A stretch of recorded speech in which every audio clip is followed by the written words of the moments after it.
Hey, what's up, guys? This is Richard here back with Cosmic Human Design, and we are going to continue our I Ching Oracle the Cosmic Way series today. I've been feeling a bit down today, actually, but reading the Cosmic I Ching always seems to lift my spirits. So let's go ahead and read this one together, and hope it has the same effect for you guys. All right, here we go. Hexagram 8, holding together, which is water over earth. The judgment, holding together brings good fortune. Inquire of the oracle once again whether you possess sensitivity, duration, and perseverance. Then there is no blame. Those who are uncertain gradually join. Whoever comes too late meets with misfortune. This hexagram is used by the sage to explain the force of attraction that holds the invisible cosmic consciousness together with all of its visible forms. This attraction is brought about and maintained through feeling. While the cosmic consciousness is capable of thinking, it is primarily a feeling consciousness that operates through the force of attraction between complementary aspects. The attraction between these aspects can be pictured as the two parts interpenetrating each other's consciousness, much like the weaving together of feelings of mutual sympathy. We are also informed that cosmic logic is not based on reasoning, but on feeling as its leading principle. Because cosmic laws are derived from feeling, they are called principles of harmony. As such, they operate more like principles of higher physics than human-made laws. The logic of the collective ego, by comparison, is supported by reasoning that is purposely separated from feeling, so as to create the impression that abstract concepts not related to experience can be true. Isn't that funny? Such concepts are based on premises that form spells when they are projected onto things. When the key premise of a belief is discovered and consciously recognized as false, the spell is broken. This hexagram shows that the basis for a person's unity with the cosmos, and therefore also with others, is holding together with the sage in his presence, since the sage enables him to connect with his inner truth through his feelings. Receiving this hexagram can indicate that a person has replaced holding together with the sage by holding to fixed beliefs or customs. This has separated him from unity with the cosmos. He is counseled to find the beliefs or customs in question with the help of the RTCM, of course, and rid himself of them. It may be the belief that people need to hold to something outside themselves, as expressed in the phrase, everyone needs a belief, or the person's holding to a human leader or group to provide him with the truths of life. Or he may be holding to his family, friends, or mate when his inner truth tells him he needs to go his own way, especially inwardly. Such a person needs to rid himself of mistaken ideas or beliefs that separate him from his inner truth. Related to the above is a false image a person may have of unity and harmony with another. The image is the image of a single circle in which both reside. This image fails to respect the boundaries that mark each person's intrinsic space. All unity between two people is made possible by their recognizing and respecting each other's boundaries. This being the prerequisite, the sage then makes their harmonious connection possible. An image of a harmonious relationship between two people is the horizontal figure 8, which we see right here. The two circles of the 8 represent the respective spaces of each person. It is their seeing the true self in each that enables them to connect. The point at which the two circles connect is called love or mutual respect. The perseverance indicated in the judgment counsels the person to ask himself whether he has firmly established his loyalty to his inner truth. Then his relations with others are intrinsic, based on the natural force of attraction. Loyalty to his inner truth brings him into contact with those who are likewise firmly centered within themselves. Holding together in the sense of being centered within occurs when a person's true self is the sovereign within, the sole authorizer of the validity of his feelings. The person who is thus sovereign over himself holds together with the cosmos and receives from it chi energy and help, while contributing back to it his feelings and unique experiences. Because he then contributes to the cosmic evolution, he never needs to ask, what is my purpose? Because he is all the while fulfilling it. A person gives away his self-authorizing ability when he adopts any self-images or an ego, either to conform to or rebel against the collective ego. Both kinds of self-images keep him within the net of the collective ego and its system of opposites, because he keeps looking to it for its approval or disapproval. This keeps the collective ego invigorated, since it lives off the chi energy it can gather from people's dependence on it.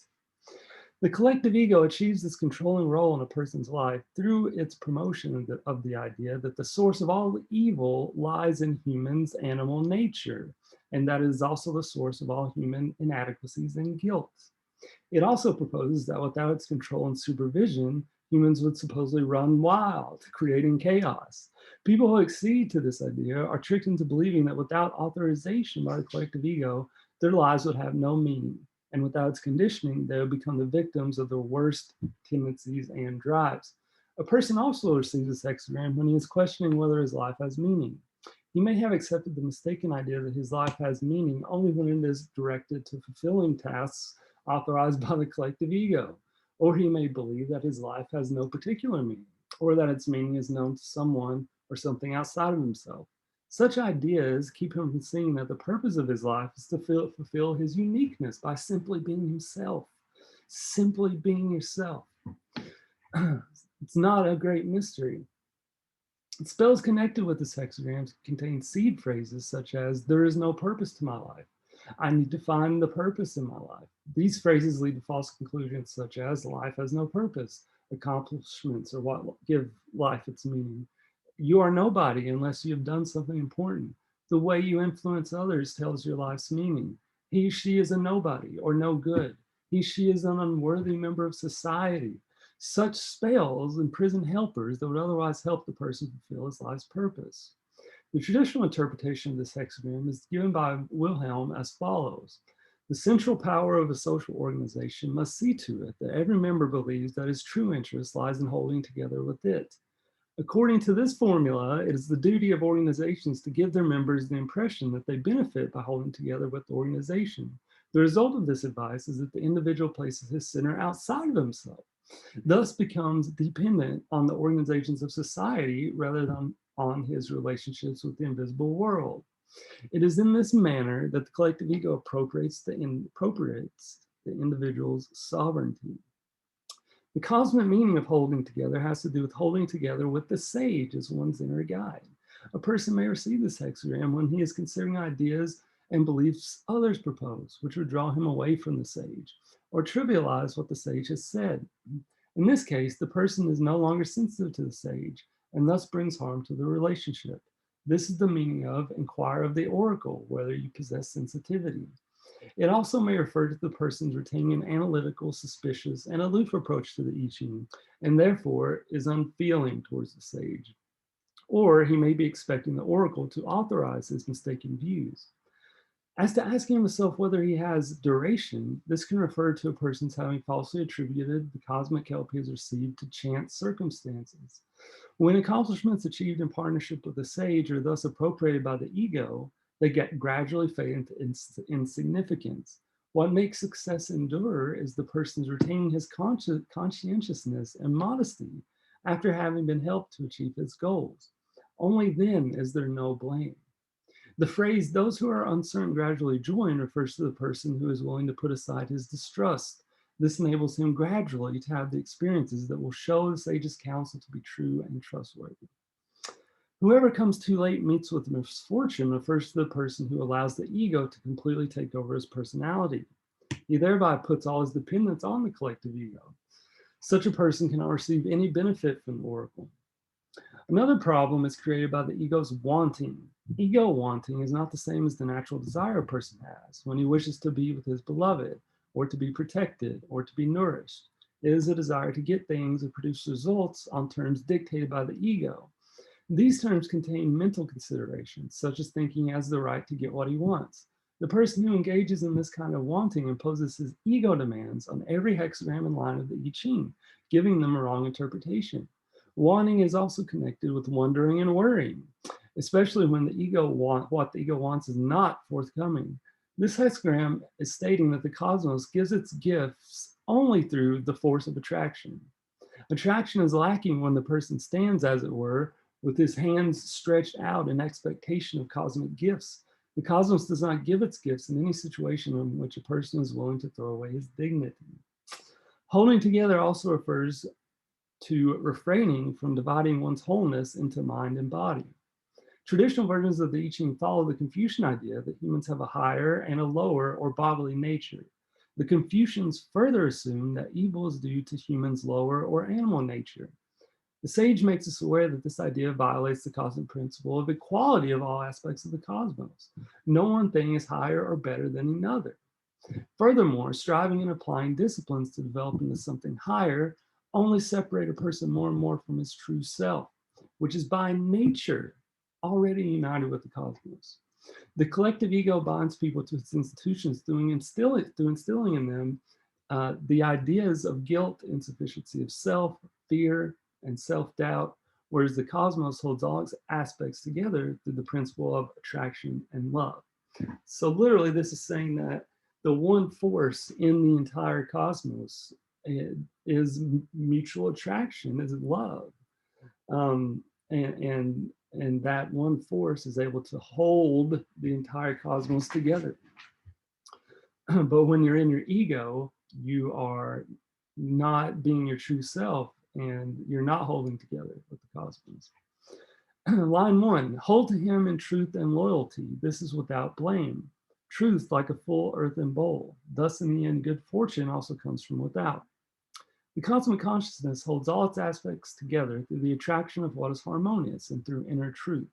It does not hold anything to itself through force or threats. Holding in truth and loyalty counsels a person to hold to his inner truth. This loyalty brings him into harmony with himself, thus also with the cosmic whole. The full earthen bowl describes the abundance of chi energy that comes from being in touch with inner truth through one's feelings, and the fact that they also attract good fortune from without. This way of relating harmoniously compares with the demanding and threatening way of the collective ego that insists on having the individual's trust and loyalty. The line seeks to make a person aware that he is under the influence of the mistaken ideas that he is born with original guilt, and that he is by his nature insufficient in himself to cope with life. These ideas act in the psyche as poison arrows, making him feel guilty anytime he is not loyal to the collective ego and its values. So long as these ideas reside in his psyche, certain other spells cannot be permanently removed, because guilt acts to reinstall them. Before a person can advance in developing his true self, he needs to free himself from these two poison arrows and also of the threats by which they were installed. Some seed phrases addressed by this line include commandments that a person must do something and imply or else. This line can also concern pacts a person has made to be loyal to another or to do something outside himself. In cosmic terms, all pacts and promises are incorrect because a person is meant to hold to another only as long as it corresponds to his inner truth. Such pacts need to be treated as spells and poison arrows. Pacts and promises, no good. Line 2, hold to him inwardly. This line is counsel for a person to hold to his inner truth and common sense. It also addresses a desire to end a relationship through giving up on another as hopeless. Doing this is what the I Ching calls executing the other's true self.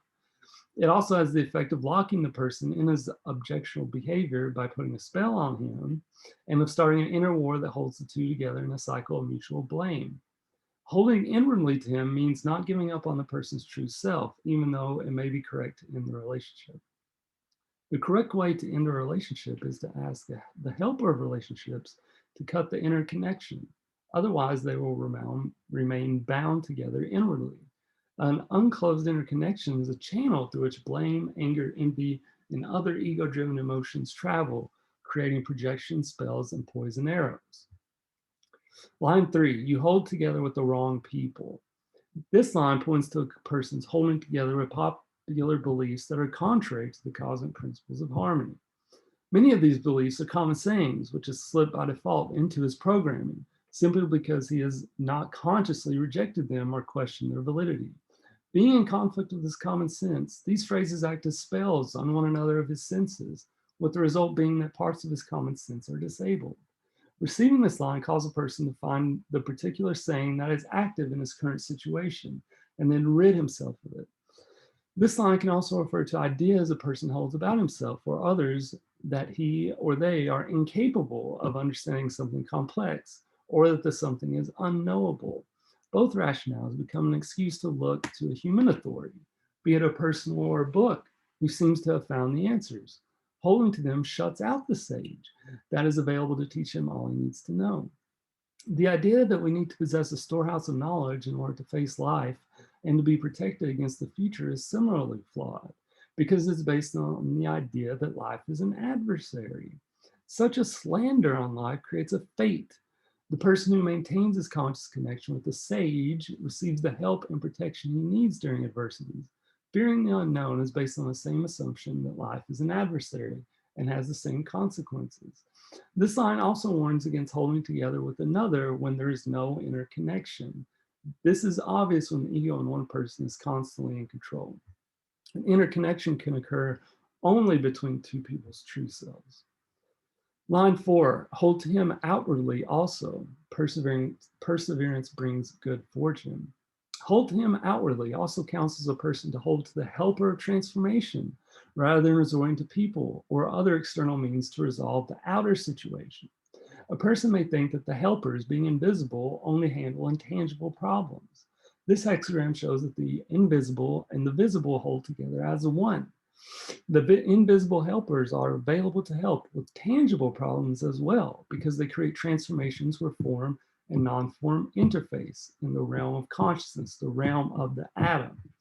A person's disbelief is the only thing that prevents the helpers from helping him with his outer problems.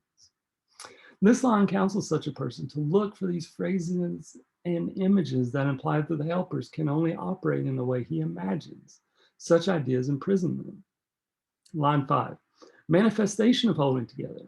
In the hunt, the king uses beaters on 3 sides only and forgoes game that runs off in front. The citizens need no warning, good fortune.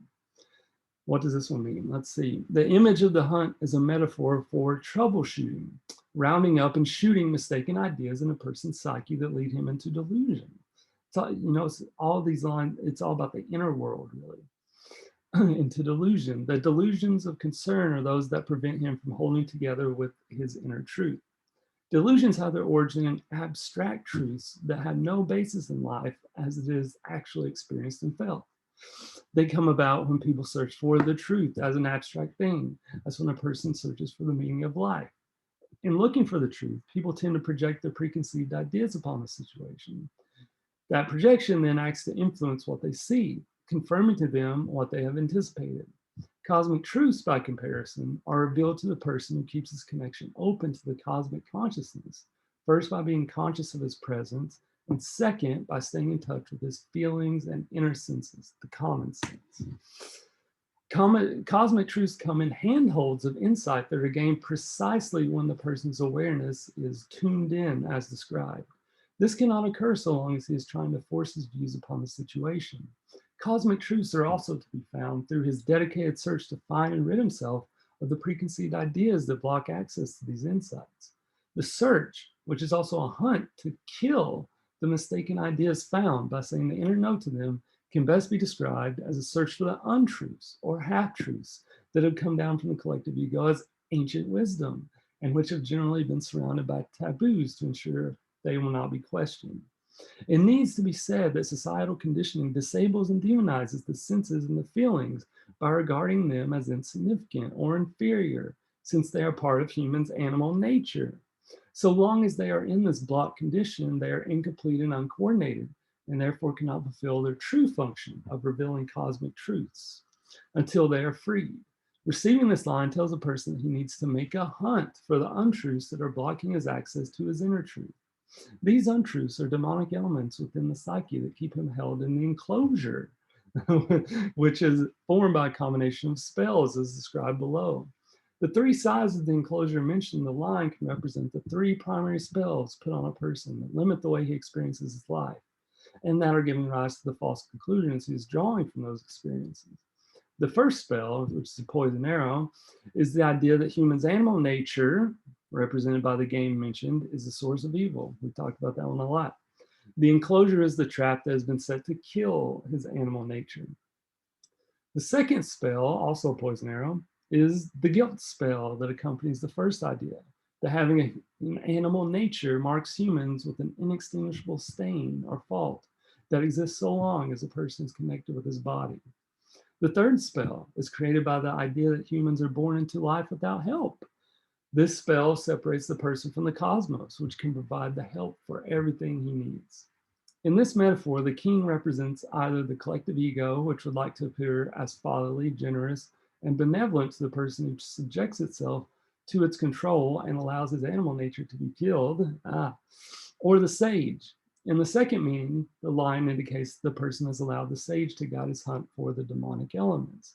Only then do the citizens, which are the helpers that have been previously warned away by the poison arrows and spells mentioned above, need no warning, because they're now being freed of these harmful elements, these spells, these words, these ideas, beliefs that we hold. That's what it's all about, guys. That's what it's all about. The open foresight tells the person caught in the enclosure that he can always leave it by looking within rather than without, and by asking the sage for help. His reward is his inner freedom and his reunification with the cosmic whole. Half-truths and untruths related to the above spells and poison arrows are that the meaning of life is to be found in developing one's spiritual or higher nature. We know that, the whole idea of a higher nature is kind of faulty to begin with. That truth, or another one is that truth is to be found through suppressing, disciplining, or overcoming one's bodily nature and its feelings, or that one's feelings stand in the way of perceiving the truth. That only by getting free of one's feelings can one perceive the truth objectively. Manifestation of holding together has two meanings. First, it refers to the positive consequences of a person's holding to his inner truth and thus drawing the helpers into his life.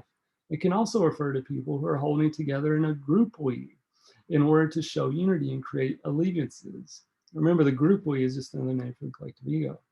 However, since these allegiances exclude the helpers of the invisible world, they create a fate. Moreover, their unity, as indicated, is nothing but a show and therefore has no substance. A further problem caused by commitment to a group we is that it blocks a person's connection with his inner truth. To free himself from the negative consequences of participating in a group we, the person needs to rid himself of all ideas that present merging his identity and purposes with the group as some kind of benefit, which is not. This line can also refer to a situation in which one person confides his problems to another, asking for his counsel. The game in the enclosure represents demonic elements the person exposes freely and is willing to get rid of. This line informs the psychological counselor that he should discuss only the elements exposed and not address other problems that are not openly presented. Doing so would only cause suspicion and distrust and create a fate for the counselor. All right, line 6. He finds no head for holding together, misfortune. Holding together, here as elsewhere, refers to being within the cosmic unity, as opposed to being separated from it. This holding together occurs through feeling, which involves a person's whole self, including his common sense, which is a consensus of all his senses. No head for holding together is a metaphor for a person's having allowed some part of his perceptive abilities to be blocked, so that he no longer is able to perceive the inner truth of his feelings. A complete perception is drawn from what we feel through our combined inner and outer senses. It is then compared with our inner truth to give a correct perception. These senses include far more than outer seeing and hearing. Our senses of seeing, hearing, smelling, tasting, and touching operate both literally and figuratively, so that we not only smell odors, for example, we also smell intentions and evil thoughts in people. Things that contradict our inner truth likewise leave us with a bad taste. However, as we have been taught to disregard our inner senses, we have shut them off. Without access to them, we figuratively have no head for perceiving reality in its cosmic sense. The collective ego, by comparison, would tell us that our ability to perceive the truth is dependent only on what we can see and hear. The two frontal lobes, being necessary to process what is seen and heard, are therefore viewed as superior to other parts of the brain, especially those parts that register and interpret feelings. Receiving this line is to make a person aware that he has allowed thinking to replace feeling. This mistake has occurred through his accepting the flattery that it is his rational and imagining abilities that make him brilliant and superior to other creatures of creation. He does not suspect, therefore, that his continued reliance on what he thinks of as his mind, contrivance, cleverness, intellectualism, and mental structures keeps him locked in the fate he has created. The remedy is to rid himself of the disdain he has learned for his senses and to ask the helpers to help him to return to his true nature. This line also calls attention to the fact that if a person allows himself to remain separated from his feeling consciousness for too long in his inner light or chi will become extinguished. Then he becomes a walking dead person, literally a walking dead. Oh my God, it's literally the walking dead. In this case, the head he lacks is his connection with the cosmic whole. No head for holding together can also be saying that a spell has been broken because the ringleaders, the key phrases of the spell, have been killed. As a consequence, the rational logic that has held the components of the spell together has fallen apart, bringing good fortune rather than the misfortune mentioned. All right. Thank you guys so much. Make sure and like and subscribe if you enjoyed this video. And so you get a notification as soon as I upload another one. We'll be going through all 64 of these very, very soon. Yeah, thank you so much and see you next time. Bye-bye.